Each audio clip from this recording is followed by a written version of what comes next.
Bonjour à tous, bienvenue sur ma chaîne YouTube.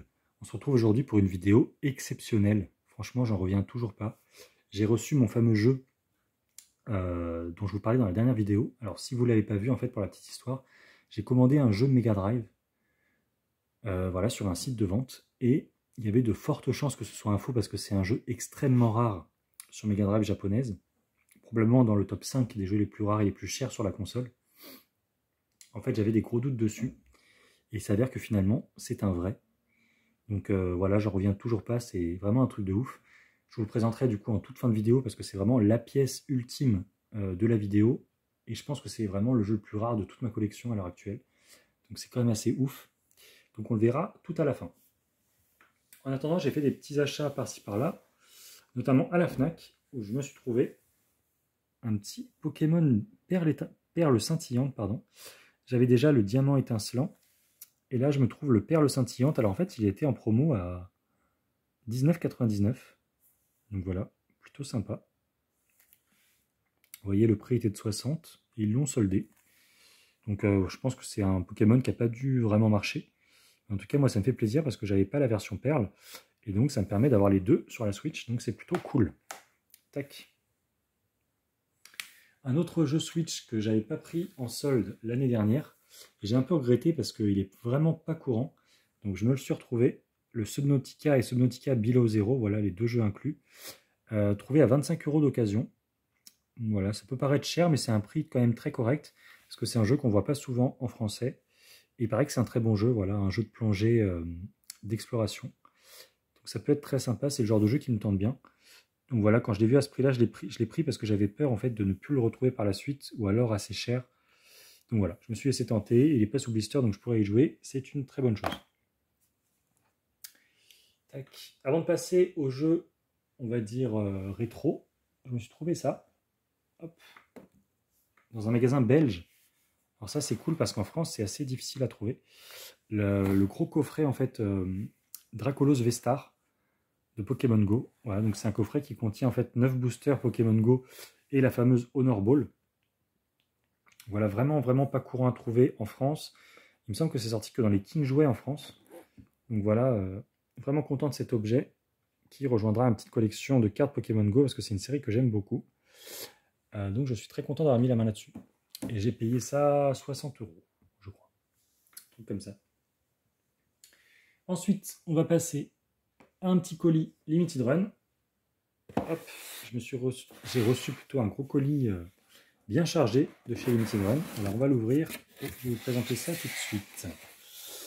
Alors, tout d'abord, on a deux jeux, voilà, les deux jeux même, d'Edmund Macmillan qui me manquaient sur la Switch, à savoir le Super Meat Boy. Donc ça, je suis trop content parce que Super Meat Boy, il avait déjà sorti en 2019 chez Limited Run, mais en toute petite quantité. Et je ne l'avais pas eu, je l'avais raté. Et donc là, ils l'ont ressorti une deuxième fois avec une autre jaquette. Bon, la jaquette est particulière, on va dire, je préfère la première.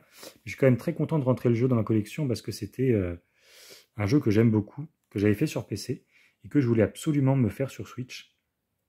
Donc je suis trop content de me l'être rentré. Et puis il y avait aussi le Super Meat Boy Forever. Tac, donc voilà, encore un jeu d'Edmund Macmillan. Et ça, je crois que c'est un jeu où on... Alors il me semble, hein, je suis pas sûr, mais il me semble qu'on dirige pas le personnage, on a juste appuyé sur les touches pour le faire sauter, un truc comme ça. Je sais plus trop. Mais en tout cas, voilà, ça complète, on va dire, les 4 jeux pour l'instant d'Edmund Macmillan sortis sur Switch, à savoir le Super Meat Boy Forever, le Binding of Isaac et The End is Nigh.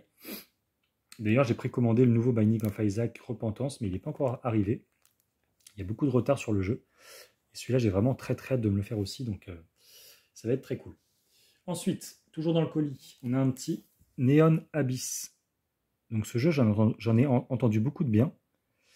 Donc il n'y avait pas de carte collector parce que c'est pas un jeu, on va dire, numéroté Limited Run, comme on peut le voir ici. Il est juste marqué à l'arrière. Donc voilà, il n'y a pas de carte. Mais il paraît que c'est un super jeu, donc voilà, pareil, j'ai vraiment hâte de le tester.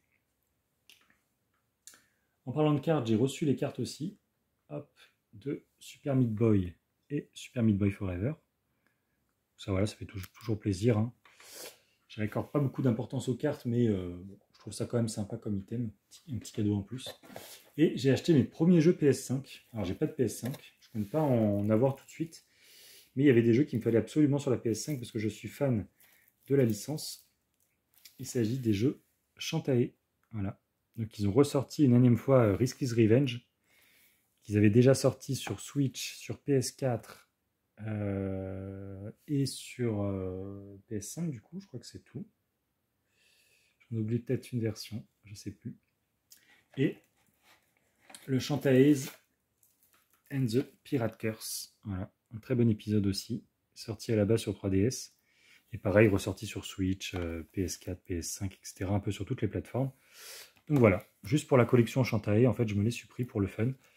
Je compte pas y jouer parce que c'est des jeux que je connais par cœur, mais j'adore la licence et donc il me fallait toutes les versions. Voilà. C'est un peu particulier quand on est collectionneur, hein, mais bon, c'est comme ça. Et puis il y a les deux petites cartes aussi avec, voilà. Celle-là est très sympa, très bel artwork. Et puis on a la carte aussi de The Pirate Curse. Voilà. Donc c'est bien cool. Et puis c'est des cartes gold aussi. Ça fait toujours plaisir. Des cartes un petit peu plus rares que les cartes, on va dire, silver. Voilà, voilà. Ensuite, on va passer au rétro. Et oui, le plus intéressant pour la fin. Avec tout d'abord un petit jeu trouvé sur Vinted. Alors ça, j'étais étonné de tomber là-dessus. Pour 5 €. Un petit jeu SC3000. C'est très rare que j'en achète parce que j'en vois pas souvent. C'est assez rare. Le Starjacker. C'est un jeu que je n'avais pas. Il y a même une petite traduction en français collée au dos. Donc ça, c'est vraiment cool parce que ouais, c'est des jeux qui ne sont pas hyper communs. Et là, je l'ai trouvé à 5 € en boîte sur Vinted. Donc autant vous dire que j'ai pas cherché à comprendre, je l'ai pris direct. La boîte est plutôt en bon état en plus. Elle est un tout petit peu écrasée au-dessus. Mais franchement, le reste des côtés est vraiment très bon. Donc je suis très content, franchement, pour 5 €. C'était une super affaire parce que ça, c'est un jeu qui tourne plutôt dans les 40-45 € au prix le plus bas, on va dire, qu'on peut trouver. Donc c'est plutôt sympa. Ensuite, tac, dans un petit cache converteur, je me suis trouvé un jeu que j'avais déjà, mais c'était tellement une super affaire que j'ai pas pu le laisser. Puis je connais d'autres personnes qui le cherchent, donc pour un échange, ça pourrait être sympa. Le Wimbledon sur Master System, mais en format classique, voilà, en version boîte marron, pour 19,95 €. Alors, c'est le troisième classique le plus rare, je le possède déjà. Bon, là, il n'y avait pas de notice. Tac. Mais le point positif avec les jeux classiques, c'est que c'est exactement la même notice que les jeux normaux, boîte blanche. Donc du coup, je pourrais le compléter avec une notice, on va dire, normale de Wimbledon. Et ouais, ça, c'est vraiment un jeu très très rare de la console. Je vous dis, après Robocop vs Terminator et Master of Darkness, c'est le troisième classique le plus dur à trouver de la console. C'est un jeu qui part généralement à un peu plus de 100 €.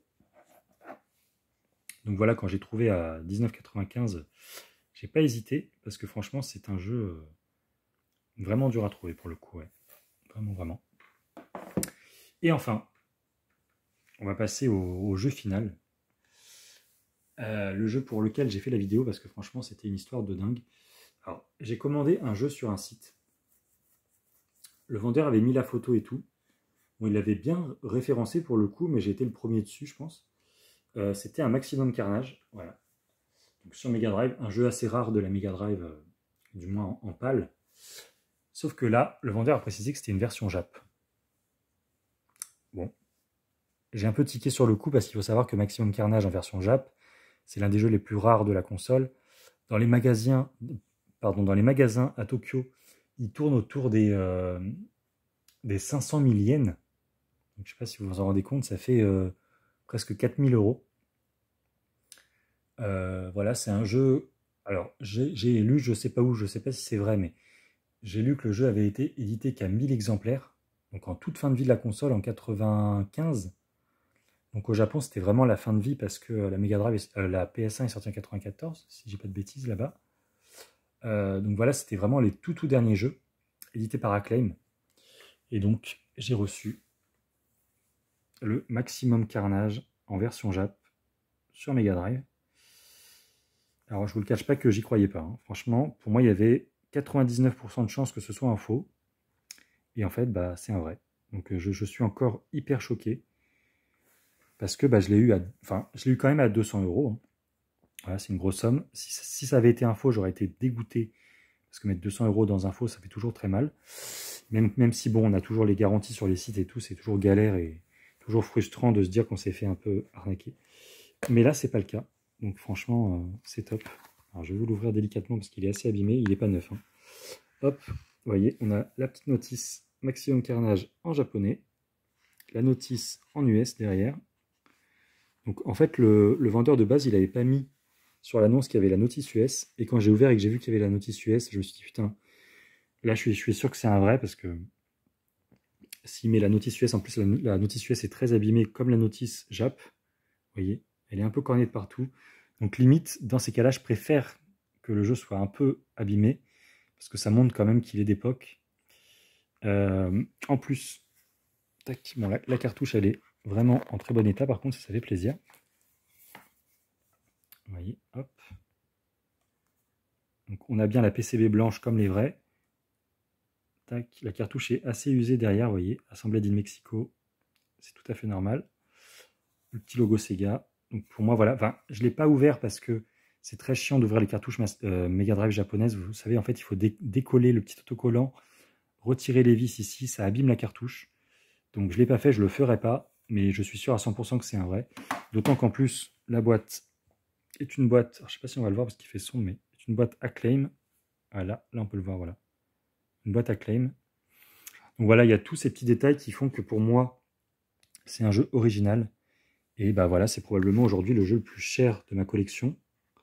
Et sans doute l'un des jeux les plus rares. Enfin, plus rare peut-être pas, mais l'un des plus chers, ça c'est sûr. Donc voilà, je suis super content d'être tombé là-dessus. Franchement, j'ai pas les mots. D'autant que c'était un jeu que je cherchais parce que j'avais déjà tous les Spider-Man sur Mega Drive, sauf Maximum Carnage. Même en PAL, je ne l'avais pas. Donc c'était un jeu que je cherchais ardemment. Bon, en PAL, il reste quand même moins rare que des jeux comme Separation Anxiety et le Spider-Man Animated Series. Mais en Jap, c'est une autre histoire. Hein, voilà. Et donc oui, il fait partie des tout derniers jeux sortis sur Mega Drive par Acclaim. Donc Acclaim qui sortait en fait des jeux américains et qui les adaptait en version japonaise. C'est d'ailleurs pour ça qu'on a une notice Genesis dans le jeu Jap.